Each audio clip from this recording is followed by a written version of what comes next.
तरीके का agreement sign कर रहे हैं। अंडरस्टैंड। जब आप बिजनेस में होते हैं, मान लीजिए आप एक एमबीए के स्टूडेंट है और आप कहीं पर जॉब कर रहे हैं, आपके पास क्लाइंट की डिटेल है, कंपनी कहती है कि आपने क्लाइंट की डिटेल किसी को बताना नहीं है, तो कैसे एग्रीमेंट करेगा? Trade secrets, non disclosure agreement. इसलिए एमबीए के स्टूडेंट के लिए बहुत इंपॉर्टेंट है एनडीए को समझना। Next slide. नेक्स्ट। वैसे ट्रेड सीक्रेट बहुत बड़ा ऑप्शन था, मैं और भी ज्यादा आपको डिटेल में इसके बारे में बता सकता था, समय कम है। और ट्रेड सीक्रेट्स अभी हमारे कंट्री में एप्लीकेबल नहीं है, लेकिन आप लोग नॉन डिस्क्लोजर एग्रीमेंट के थ्रू प्रोटेक्ट होते हैं इसमें एनडीए में।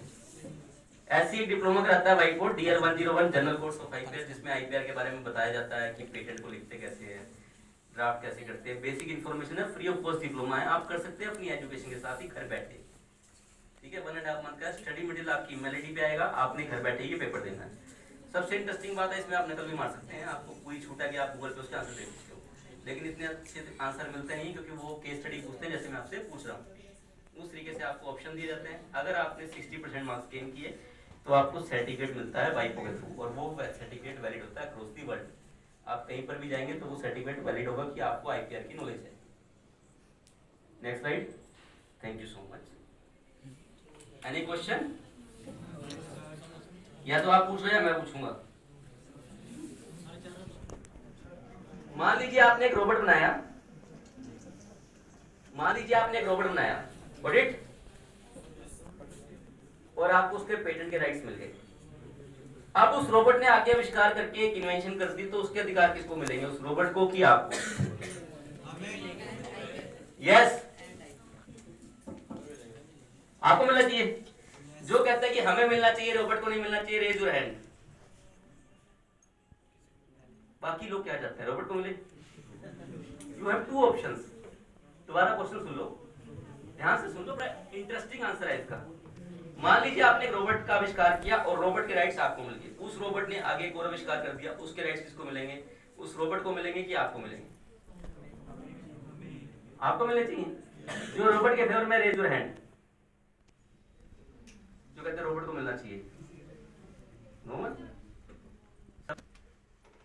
मान लीजिए रोबोट ने कोई मर्डर कर दिया, then who will be responsible? जब वो आविष्कार कर सकता है तो किसको मार सकता है? मार सकता ना? वो तो गर्दन ला रहे, मार सकता है, की बात है। किसको मिलेंगे राइट्स? क्या कह रहे हैं मैम? मतलब ये क्वेश्चन अराइज होता है, we study this also in AI ethics. Yes, AI का पार्ट है, ये एआई का ही पार्ट है। आपने फिल्म देखी है रॉबर्ट रजनीकांत की? देखिए ना, जब तक ऐश्वर्या राय कंफर्टेबल थी, रजनीकांत सब कुछ सीख तब तक बहुत अच्छा था। जहां उसने अनकंफर्ट किया, तब इसको डिस्ट्रॉय कर दिया। ऐसी चीज दोबारा मत बनाना, कहा था ना। वही बात हो गई, जैसे 5G के साइड इफेक्ट्स हैं, हर एक चीज के प्रोज एंड कॉन्स हैं, उसके राइट्स किसको मिलेंगे, इसके ऊपर अभी विचार चल रहे हैं वर्ल्ड लेवल पे, अभी डिसाइडेड नहीं है। पर as per the Indian Patent Act, who is the true first inventor, उसको अधिकार मिलने चाहिए। जो आविष्कार करता है, अधिकार उसके होते हैं, ये पेटेंट एक्ट के अकॉर्डिंग है। अब आपने तो आविष्कार किया नहीं, तो आपको अधिकार कैसे मिलेंगे? इसके ऊपर भी विचार गोष्ठी चल रही है, अभी डिसाइडेड नहीं है। इंडिया में लोग अप्लाई तो कम करते हैं आर्टिफिशियल, लेकिन यूएसए की बात करें, चाइना की बात करें। मैं आपको एक और इम्पोर्टेंट बात करता हूँ, एक कंट्री का प्रोग्रेस करने का सबसे बड़ा रीजन क्या होता है? IPR, intellectual property rights. आप लोग आजकल फोन यूज करते हैं, कौन सी कंपनी बनाती है उसको? कौन सी कंट्री बनता है? कौन सी कंट्री बनता है? आपने लाइटें कौन सी यूज की? चाइनीज। आपकी वॉशिंग मशीन कहां से बनती है? कहां से बनती है? Assembled in India, made in China. अरे ये क्या बात हुई भैया? There is a lot of difference in made in India और मेड बाय इंडिया। जिस दिन मेड बाय इंडिया होगा ना, उस दिन फर्क आएगा, not in made in India. Made in India में क्या आपको नौकरियां मिल जाएंगी? मेड बाय इंडिया की टेक्नोलॉजी आपने डेवलप की, आपने प्रोटेक्ट किया और आपकी कंट्री में ही बन रही है, then you will get all type of royalties. मेरा एक और सिंपल सा क्वेश्चन है, आप एमबीए के स्टूडेंट सोच के बताना, हमारे देश में लोग टेक्नोलॉजी से ज्यादा पैसे खाते हैं कि गाना बजाने से? फिल्में आती हैं जो म्यूजिक राइट्स, कॉपीराइट्स, इससे पैसे ज्यादा कमाते हैं। फिल्मों में देखते हो ना, इसने 200 करोड़ कमा लिया, 400 करोड़ चली फिल्म की, कैसे? वो लोग ज्यादा पैसे कमाते हैं कि टेक्नोलॉजी से, पेटेंट से? कॉपीराइट से पैसे कमाने की पेटेंट से? पेटेंट से? मुझे बता दो ऐसे कौन से पेटेंट से पैसे कमा लिए इंडिया ने? सोचो सोचो।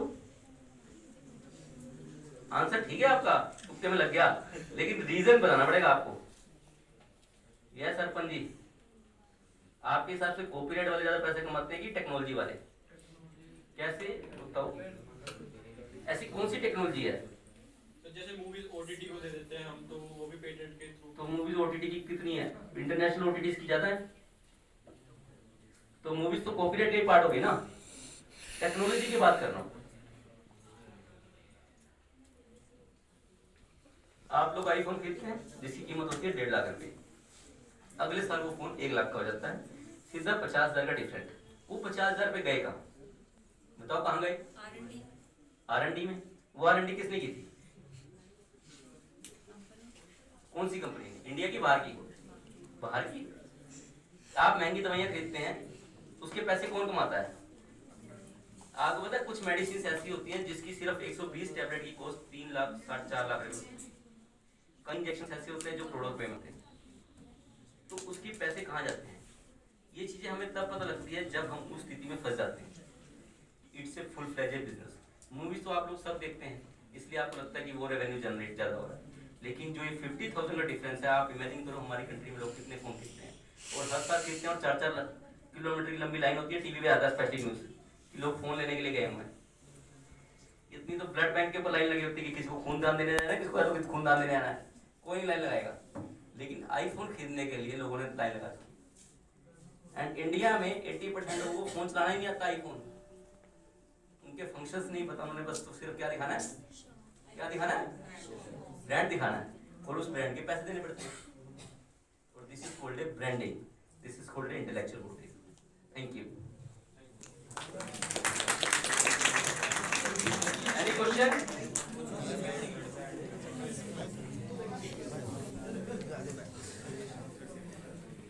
Commerce and Innovation and Entrepreneurship Development Cell. It is a privilege for me to extend a vote of thanks to our resource person, Dr. Rahul Taneja, who has enlightened our students and faculty members with the rules and regulations and other knowledge about IPR and brand management. Thank you, sir, for your presence here. I would like to thank Seema Patel ma'am for being present here and providing us, and Principal sir also, who has provided us a platform to conduct these kind of FDPs. I would like to extend my sincere thanks to Ms. Neelam and Shyam sir for conducting such informative FDPs.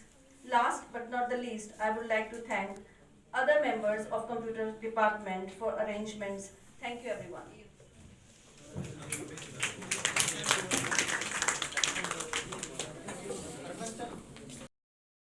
Extend a vote of thanks to our resource person, Dr. Rahul Taneja, who has enlightened our students and faculty members with the rules and regulations and other knowledge about IPR and brand management. Thank you, sir, for your presence here.